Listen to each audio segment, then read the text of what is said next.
ಓಂ ಗುರುಭ್ಯೋ ನಮಃ. ಹರಿ ಓಂ ಹರಿ. ನಮಸ್ತೆ ನನ್ನ ಪ್ರೀತಿಯ ವೀಕ್ಷಕರೇ, ನಾನು ನಿಮ್ಮ ಡಾಕ್ಟರ್ ಪಂಡಿತ್ ಶ್ರೀ ಸಿದ್ಧಾಂತ ಅರುಣ್ ಶರ್ಮ ಗುರುಜಿ. ವಿಶೇಷವಾಗಿ ಇವತ್ತಿನ ಒಂದು ಸಂಚಿಕೆಯಲ್ಲಿ ನಾವು ಸಿಂಹ ರಾಶಿಯ ಮಾರ್ಚ್ ತಿಂಗಳ 2026ರ ಮಾಸಿಕ ಭವಿಷ್ಯವನ್ನ ನೋಡ್ತಾ ಇದೀವಿ. ಈ ಒಂದು ಸಿಂಹ ರಾಶಿಯವರಿಗೆ ಈ ಒಂದು ಮಾಸದಲ್ಲಿ ಸ್ವಲ್ಪ ಮಟ್ಟಿನ ಲಾಸಸ್ ಆಗುವಂತದ್ದು, ಹಣದ ಒಂದು ವೆಚ್ಚಗಳು, ಮೆಡಿಕಲ್ ಎಕ್ಸ್ಪೆನ್ಸಸ್ ಅಂತ ಹೇಳ್ತೀವಿ ನಾವು ಅದನ್ನ. Unexpected expenses are occurring for you in this particular month in terms of medical as well as in terms of professional life. ಎರಡೂ ಕಡೆಯಿಂದನೂ ಸಹಿತ ಸಮಸ್ಯೆಗಳು ಬರುವಂತದ್ದು.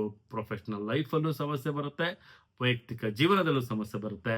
ಅನ್ಎಕ್ಸ್ಪೆಕ್ಟೆಡ್ ಎಕ್ಸ್ಪೆನ್ಸಸ್ಗಳು ಆಗುವಂಥದ್ದು, ಮತ್ತೆ ಆರ್ಥಿಕತೆಯ ಒಂದು ಸಹಾಯವನ್ನ ತಮ್ಮ ಸಹೋದರರಿಂದ, ತಮ್ಮ ಬಂಧು ಮಿತ್ರರಿಂದ, ತಮ್ಮ ಸ್ನೇಹಿತರಿಂದ ಪಡಿಲಿಕ್ಕೆ ತಾವು ಹೋಗ್ತಾ ಇರ್ತೀರಿ.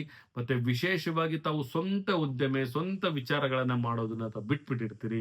ಮಂದ ಬುದ್ಧಿ, ಮಂದ ವಿಚಾರದಿಂದ ಯಾವುದೇ ರೀತಿ ಸಮಸ್ಯೆಗಳು ಪರಿಹಾರ ಆಗುವುದಿಲ್ಲ. ನನ್ನ ಪ್ರೀತಿಯ ವೀಕ್ಷಕರೇ, ಸಿಂಹ ರಾಶಿಯವರು ಆದಷ್ಟು ಸಹಿತ ತಮ್ಮ ಒಂದು ಪ್ರಯತ್ನಕ್ಕೆ ತುಂಬಾನೇ ಒಂದು ಕಷ್ಟ ಪಡಬೇಕಾಗುತ್ತೆ. ಈ ಒಂದು ಮಾಸದಲ್ಲಿ ಪ್ರಯತ್ನ ತುಂಬಾ ಕಷ್ಟ ಇರುತ್ತೆ, ಸ್ವಲ್ಪ ಕಠಿಣವಾದಂತಹ ಒಂದು ಬೆಳವಣಿಗೆ ಆಗಿರುತ್ತೆ, ಮತ್ತೆ ಸ್ವಲ್ಪ ತಮ್ಮ ಒಂದು ದಾರಿ ಮುಳ್ಳಿನ ದಾರಿ ಆಗಿರುತ್ತೆ. ಈ ಒಂದು ಮಾಸದಲ್ಲಿ ಯಾವುದೇ ಕೆಲಸಗಳು ಸಹಿತ ವಿಳಂಬ ಆಗುವಂಥದ್ದು, ಮನೆಯಲ್ಲಿ ಅಶುಭಗಳಾಗುವಂಥದ್ದು, ಮತ್ತೆ ಆರ್ಥಿಕತೆಯಲ್ಲಿ ಸ್ವಲ್ಪ ಮಟ್ಟಿನ ಇಳಿಕೆಗಳಾಗುವಂಥದ್ದು, ಮತ್ತೆ ಮೆಡಿಕಲ್ ಎಕ್ಸ್ಪೆನ್ಸಸ್ಗಳು ಜಾಸ್ತಿ ಆಗುವಂಥದ್ದು, ಈ ತರ ಕೆಲವೊಂದು ಸಮಸ್ಯೆಗಳು ಸಿಂಹ, ಅದು ಪುಬ್ಬ ನಕ್ಷತ್ರದವರಿಗೆ ಹೆಚ್ಚು ಹೆಚ್ಚು ಹೆಚ್ಚು ಸಂಕಟಗಳು ಬರುವಂತಹ ಸಾಧ್ಯತೆಗಳು ಆಗಿರುತ್ತೆ. ಜಾಗೃತಿಯಾಗಿರಿ ಅಂತಲೂ ಸಹಿತ ನಾವಿಲ್ಲಿ ತಿಳಿಸ್ಕೊಡ್ಬೋದಾಗುತ್ತೆ ನನ್ನ ಪ್ರೀತಿಯ ವೀಕ್ಷಕರೇ. ಮತ್ತು ವಿಶೇಷವಾಗಿ ಈ ಒಂದು ಮಾಸದಲ್ಲಿ ರೈತರಿಗೆ ಸ್ವಲ್ಪ ಮಟ್ಟಿನ ಬೆಳವಣಿಗೆ, ವಿದ್ಯಾರ್ಥಿಗಳಿಗೆ ಮನಸ್ಸು ವಿಚಲಿತಗಳಾಗುವಂಥದ್ದು, ವಿಚಿತ್ರವಾದಂತಹ ವರ್ತನೆಯಿಂದ ತಮ್ಮ ಒಂದು ಕೆಲಸ ಕಾರ್ಯದಲ್ಲಿ ಬೆಳವಣಿಗೆಗಳಾಗದಲ್ಲಿ ಇರುವಂಥದ್ದು, ಮತ್ತೆ ಆರ್ಥಿಕತೆಯ ನೆರವಿಗಾಗಿ ಇನ್ನೊಬ್ಬರನ್ನ ತಾವು ಬಯಸ್ತೀರಿ ಅಂತ ಸಹಿತ ಹೇಳುವುದಾಗುತ್ತೆ.